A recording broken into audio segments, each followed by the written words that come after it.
করে দিচ্ছিল হেয়ার আর শাড়িটা করে আমি মেকআপ বেসটা করে নিচ্ছিলাম। মোটামুটি একবার এদিক আর একবার ওদিক করছিলাম। হ্যাঁ, এইভাবেই আমাকে কাজ করতে হয় ছুটে ছুটে। আর এই দেখো আমার সব থেকে ছোট্ট ক্লায়েন্ট, ও কিন্তু অ্যাজ আ ক্লায়েন্ট হিসাবেই আমার কাছে মেকওভারটা নিয়েছে। ওর মনের মতন করে, ওর অনেক রিকোয়ারমেন্ট ছিল যে আমাকে এইভাবে লাইনার পরাও, এইভাবে লিপস্টিক পরাও। যাই হোক, ওকেও রেডি করে দিয়েছিলাম। 4-4টে পার্টি লাগছে কাকিমা, সাজ ভালো লাগছে। একটু সাইডে ঘুরে যাও হালকা করে। হ্যাঁ, যার যার রিকোয়ারমেন্ট ছিল সেই অনুযায়ী আমি তাদের লুকগুলো রেডি করে দিয়েছি, তাদের হ্যান্ড ওভার করে দিয়েছি। অ্যান্ড লাস্টলি এতগুলো কাজ করে আমি ভীষণ হাঁপিয়ে গেছিলাম। মানে ভীষণ হেডেক তো থাকেই, তার সাথে একটা শরীরের প্রেশার থাকে যে এতগুলো কাজ একসাথে নামানো। পছন্দ হয়েছে?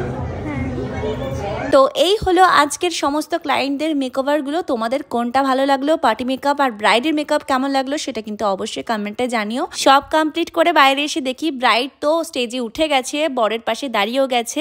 আর ব্রাইডকে তখনও আমি ছাড়ছিলাম না, এত সুন্দর লাগছিল ওর ভিডিও ক্লিপ।